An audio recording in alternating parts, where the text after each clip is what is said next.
अस्सलाम वालेकुम नाजरीन, मैं अब्दुल जवाद सुमरो हाज़िर हूँ आपके programme behind the news with Abdul Jawad Soomro के साथ। तो शुरू करते हैं आज का प्रोग्राम। जैसा कि आप जानते हैं कि पाकिस्तान में सैलाब का और ये जो साइक्लोन का बड़ा ख़तरा था, अल्लाह के फजल से वो टल गया है। शुक्र अल्हम्दुलिल्लाह। पूरी कौम को शुक्राने की नफल अदा करनी चाहिए कि पूरी सामुद्री जो पट्टी थी उस पर बड़ी खौफनाक सूरत हाल थी, अब वो टल गई है और लोग अपने घरों को वापस जा रहे हैं। ज़ाहिर है इस सैलाब की वजह से, इस साइक्लोन की वजह से, तूफ़ान की वजह से समंदर की जो लहरें हैं बहुत ज़्यादा ऊंची थी, जिससे कई शहरों में पानी आ गया है। इब्राहिम हैदरी कराची और ठटे के इलाकों में, सजावल के इलाकों में, बदीन के इलाके में 0 पॉइंट से आगे जो है वहाँ पानी आ गया है लोगों के घरों में, दुकानों में, बाज़ारों में। ज़ाहिर है उसमें आहिस्ता आहिस्ता निकलेगा, लेकिन ये भी शुक्र है कि सैलाब से बच गए। दूसरी तरफ चलते हैं, कराची में जो मेयर का इलेक्शन हुआ है, पाकिस्तान में जो कदामत परस्त सहाफ़ी है, सियासतदान है और बहुत सारे लिबरल जो पीपल्स पार्टी से 1970 से खार लिए बैठे होते हैं, इनकी समझ नहीं आती कि इनकी दुश्मनी की वजह क्या है।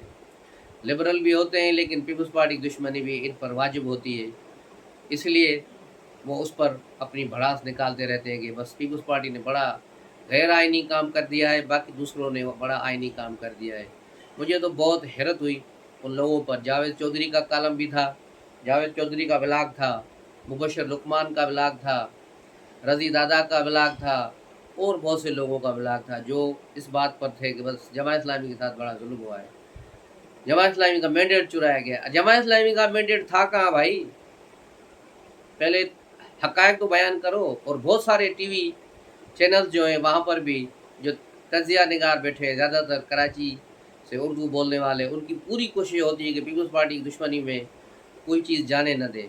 तो वो भी इसी बात पर कि जमात इस्लामी का मैंडेट चला गया। जमात इस्लामी का मैंडेट था ही 130 वोट, पीपल्स पार्टी का 155 है, उसको तस्लीम नहीं करते। 130 वाले का जो मैंडेट है वो ज़रूरी है क्योंकि वो कराची का है, बाकी जो पीपल्स पार्टी जो अंदरूनी सिंध की पार्टी है, इसलिए इसको वहाँ से नहीं जाना है। देना ये ज़मींदार वडेरों की पार्टी, यानी एक तसब परस्त माहौल बना दिया गया है इस नाम नहाद लिबरल सहाफ़ियों ने और इन झूठे सहाफ़ियों ने, लिफाफा सहाफ़ियों ने, कि इनका बुनियादी मकसद सिर्फ एक है कि किसी तौर पे भी पीपल्स पार्टी को आगे आने नहीं दिया जाए। Murtaza Wahab as administrator last साल ईयर जो बारिशें हुई हैं, बहुत बड़ा काम किया मुर्तज़ा वहाब ने। कराची में कहीं पानी नहीं रुकने दे रहा था, दिन रात इसने मेहनत की। उसका नतीजा है कि पीपल्स पार्टी कराची में भारी अक्सरियत से जीती है और 155 उसके नुमाइंदे हैं। उसके मुकाबले में जमात इस्लामी के 130 हैं। और पीपल्स पार्टी ने क्या धांधली की है, ये करें पीटीआई के 62 वोट थे। भाई पीटीआई के 62 वोट, तो पीटीआई के 62 वोट इमरान खान भी पूरे नहीं कर सकता। आप 9 मई के बाद सारी सूरत बदल चुकी है। ये डफर सहाफ़ी इस बात को क्यों नहीं बता रहे कि 9 मई के बाद पीटीआई चिंची पार्टी बन गई है, उसके पास लोग ही नहीं है, वो कैसे पीटीआई के कहने पर वोट देंगे। वो 30-32 लोगों ने जो प्रेस कॉन्फ्रेंस की थी उसमें उन्होंने सीधा सीधा कहा था कि हम इमरान खान की बात नहीं मानेंगे, क्योंकि इमरान खान ने ना हमसे रब्ता किया है, न हमारे साथ कोई बात की है, न कोई डिस्कशन की है। तो ऐसे जमहूरी पार्टियां नहीं चलती, इस तरह पार्टियां नहीं चलती कि कोई जाके मिले और फिर उसके मिलने के बाद यकदम जो है पार्टी लीडर बयान दे देता है कि फ़लाँ आदमी इसकी जो हिमायत करेगा। ये सूरत हाल बड़ी तकलीफ़ दह सूरत हाल है। इस पर मुझे बहुत गुस्सा था कि मैंने कहा कि इसको कुछ ब्लाग करूँगा। 2-4 सहाफ़ियों को तो, रज़ी दादा और मुबशर लुकमान को तो मैंने लिखा भी कि मुझे तुम लोगों में अभी तक वो जमायती कीड़ा अभी तुम लोगों का मरा नहीं है। जिस तरह तुम कहते हो दूसरों को यूथियों का कीड़ा है वो मरता नहीं, लेकिन तुम्हारा जमायती कीड़ा अभी तक नहीं मरा और तुम आज भी वही जमायती कीड़े के साथ जी रहे हो। जब तक ये जमायती कीड़ा ख़त्म नहीं होगा, तुम लोगों का हक़ाइक़ को नहीं समझोगे, हक़ाइक़ पर बात नहीं कर पाओगे। इस तरह आप देखें, ये कह रहे हैं बड़ा धांधली हुई। यूसुफ रज़ा गिलानी के साथ क्या हुआ सेनेट की चेयरमैनशिप की इलेक्शन में? 6 वोटों को एक मुज़फ़्फ़र शाह जो एक सड़ा हुआ किरदार है, बदबूदार किरदार है पाकिस्तान की सियासत में, इस्टेब्लिशमेंट का चमचा, उसने 6 वोट पीपल्स पार्टी के मुस्तरद कर दिए थे। यूसुफ रज़ा गिलानी उसी दिन सुप्रीम कोर्ट में गए पिटीशन लेकर। आज 1.5 साल गुजरने के बावजूद वो पिटीशन नहीं सुनी जा रही, वो पिटीशन वहीं की वहीं पड़ी है। सुप्रीम कोर्ट और उनके कानों पर जूं तक नहीं देंगी। तो ये सूरत हाल है पीपल्स पार्टी के लिए, और पीपल्स पार्टी के लिए सूरत हाल। इसके जवाब में क्या आप जो कह सकेंगे? पंजाब में मुस्लिम लीग नून के साथ क्या हुआ था 2018 में? उनकी जमात अक्सरियती पार्टी थी, लेकिन उसकी अक्सरियत को अगले दिन बदल दिया गया था। जहांगीर तरीन का जहाज चलाकर सारे आज़ाद उम्मीदवार मिलाकर बोजदार को वज़ीर आला बना दिया गया। ये चीज़ें आप जो है भूल जाते हैं कि किस तरह इन्होंने धांधलियाँ की, किस तरह परवेज़ इलाही को वज़ीर आला बनाया गया, अक्सरियत को अगले दिन बदल कर हमजा शहबाज को हराकर जो है परवेज़ इलाही को पंजाब पर मुसलत किया गया एक नाम नहाद अदालती हुक्म के ज़रिए, जो बिल्कुल ही गैर आइनी और गैर कानूनी था। आइन को रीराइट करके इन्होंने हमजा शहबाज की गवर्नमेंट ख़त्म की और परवेज़ इलाही को वहाँ लाया। वहाँ तो ये साहब ही चुप थे, वहाँ तो किसी ने बात नहीं की कि ये पीटीआई के साथ इन्होंने मिलकर जजों ने बड़ी धांधली की है। लेकिन अब अगर कराची में हुआ है तो ये क्यों नहीं तुम लोग समझते हो कि यार पीटीआई वहाँ है ही नहीं। पीटीआई के 9, 5, 6, 7 ग्रुप है वहाँ पर कराची में। हलीम आदिल शेख अपने तौर पे भाग रहा है, अली जैदी का ग्रुप अलग था, इमरान इस्माइल अलग ग्रुप था, इसका जो प्रेसिडेंट था कराची का आफ्ताब उसका अलग ग्रुप था। ये सारे मुख्तलिफ लोग मुख्तलिफ ग्रुप बनाकर वहाँ घूम रहे हैं और ये एक साथ है ही नहीं। तो किस तरह जो है जमात इस्लामी वालों को वोट दे? अब ये पीपल्स पार्टी की जिम्मेदारी है कि सारे पीटीआई वालों को पकड़ पकड़ के नईमुल हक को जाके वहाँ जाके वोट दिलाएं। उसको ले आए थे जो गवर्नमेंट के कंट्रोल में था, शमीम नकवी, उसको लाए थे बख्तरबंद गाड़ी में, लेकिन उसने भी इसको हाफिज़ नईम रहमान को वोट नहीं दिया। तो ये सारी सूरत हाल सबके सामने। उसके बावजूद ये जहरीला प्रोपेगेंडा किया जा रहा है। पीपल्स पार्टी ने जमहूरियत दुश्मन कर दी, पीपल्स पार्टी ने मेयरशिप के लिए जमहूरियत दाव पे लगा दी, पीपल्स पार्टी के साथ ये हो गया वो हो गया। कुछ भी नहीं हुआ और सारी चीज़ें कोई भी गैर कानूनी काम नहीं हुआ। सारी चीज़ जो है सीधी है कि कहीं भी पीटीआई के किसी रुकन को अगवा नहीं किया गया। अगर होता तो उसके ख़ानदान की कोई पिटिशन आती, कोई केस दाखिल होता कहाँ, लेकिन ऐसा कुछ भी नहीं हुआ। तो इसका मतलब यही है कि ये सारी चीज़ें अपनी जगह पर सही थी। हाफिज़ नईम रहमान तो एक हफ़्ता पहले से अपनी शिकस्त मान चुके हैं। जो शारा फैसल पर इसने धरना देकर बैठा 2-3 घंटे, वो सिराजुल हक भी आया था और बड़ी तकरीरें की थी। उस दिन भी मैंने व्लॉग में कहा था कि ये हार चुके हैं।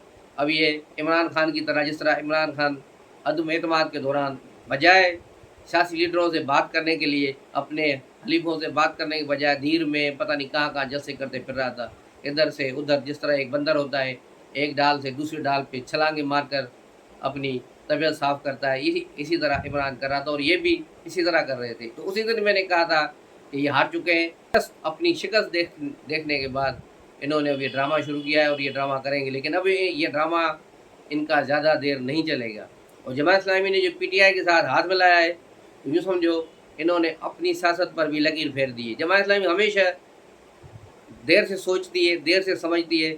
इसकी सारी सियासत हमेशा आमिरत की गोद में पली है जमात इस्लामी। और इनके जो कराची के मेयर बने ये हमेशा आमरों के दौर में बने, जनरल ज़िया के दौर में 2 मरतबा बने, उसके बाद मुशर्रफ के दौर पे ये बने, उससे पहले ये कभी नहीं बने और नहीं कभी बन पाए हैं और नहीं कभी आइंदा बन पाएंगे। जमात इस्लामी ये MQM की मेहरबानी थी इनको कि MQM ने बायकाट किया तो ये वहाँ मेयर बन गए। और आज MQM वाले भी जो है कराए सिंध असम्बली में शोर मचा रहे थे कि ये जो है कराची पर बाहर से लोग आए हैं, अफ़गानी आ गए हैं, पंजाब से लोग आ गए हैं, सिंध से लोग, सिंध है तो तुम लोग क्यों नहीं समझते हो कि सिंध, तुम खुद सिंध में बैठे हो, सिंध का नमक खाकर नमक हरामी करते हो और नमक हरामों की कोई जगह नहीं है। एक नमक हराम वहाँ छुपा बैठा है लंदन में, उसको कोई जगह नहीं मिलती वहाँ इधर उधर होने की।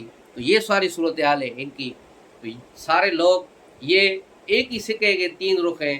MQM हो गई, जमात इस्लामी हो गई, PTI हो गई कराची में। इनका मकसद, बुनियादी मकसद एक ही है, सिंधी कौम के साथ नफ़रत अंगेज़ रवैया कराची में। और ये इनकी पूरी कोशिश होती है कि सिंध के लोग कराची में ना आए, अंदरूनी सिंध वाले लोग कराची में ना आए। इसकी पूरी कोशिश है कि बस कराची हमारा है, कराची में सिंध में, ये सिंध में नहीं है। हालांकि कराची सिंध है, सिंध कराची है, ये बात इनके दिमाग में बैठनी चाहिए। अगर इनके दिमाग में नहीं बैठनी तो इनके दिमाग में बिठानी पड़ेगी। तो ये सारी सूरत हाल है इनकी। तो चलते हैं अब कौमी सियासत की तरफ। तो मियाँ नवाज़ शरीफ के लिए 2 खबरें। एक तो लंदन में अदालत ने नासिर भट्ट की पिटीशन पर उस फैसले में दे दिया है कि वीडियो के जो मलक क़य्यूम की वीडियो रिकॉर्ड की गई थी, उस वीडियो के हिसाब से नवाज़ शरीफ पर کرپشن کا کیس نہیں بنتا۔ یہ ریمارکس ہیں برطانیہ کی عدالت کے اور پاکستان کے ان ججوں کے منہ پر ایک تماچا ہے جنہوں نے نواز شریف کو سزا دی تھی۔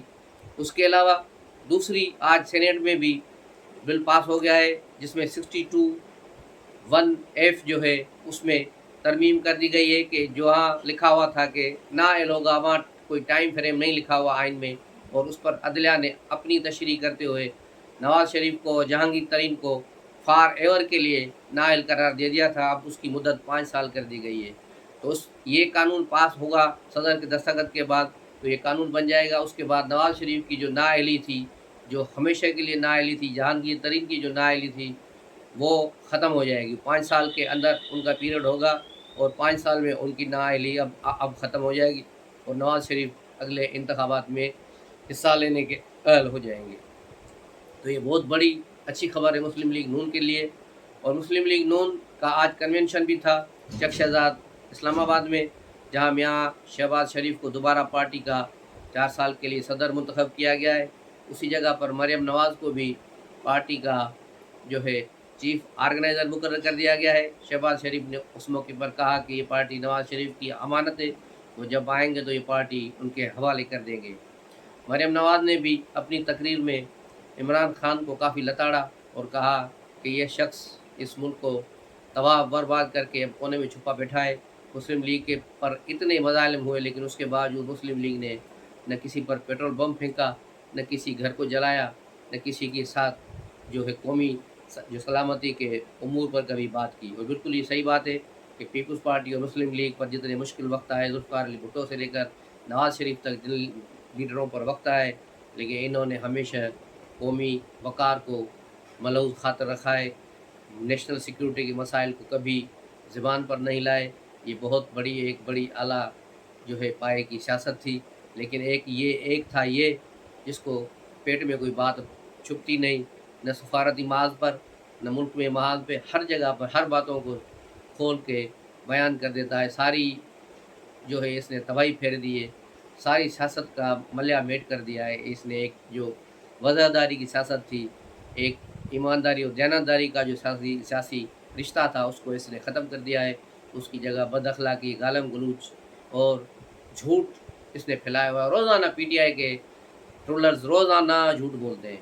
کل ایک اور بھی خبر تھی کہ جو ہے عارف علوی جو ہے حج پہ جا رہے تھے، 27 افراد کو لے کر، پورے خاندان کو لے کر یہ حج پہ جا رہا تھا سرکاری خرچے پر، جس کو روکا گیا اور کہا گیا کہ سارے خاندان نہیں جا سکتا، اگر آپ میں جانا ہے تو آپ جائیں۔ اس کے پھر اس نے کہا کہ نہیں میں بھی نہیں جا رہا۔ اب حالت یہ ہے، صدر نے کہا کہ جاتے جاتے، کیونکہ سپٹمبر میں اس کا پیریڈ ختم ہو رہا ہے، تو اس نے کہا جاتے جاتے میں پاکستان کو ایک اور چونا لگا کے جاؤں، پورے خاندان کو، ممانیاں، چچیاں، ساریوں کو لے کر یہ 27 افراد کا ٹولہ حج پہ جا رہا تھا، جسے روک دیا گیا ہے۔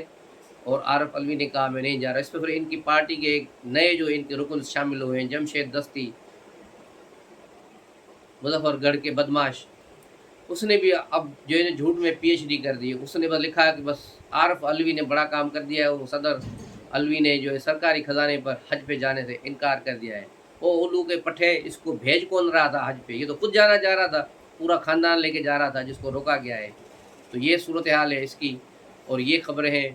انشاءاللہ ملتے ہیں پھر اگلے ولاگ میں نئی خبروں کے ساتھ، نئی تبصروں کے ساتھ۔ تب تک کے لیے اجازت دیجیے۔ السلام علیکم۔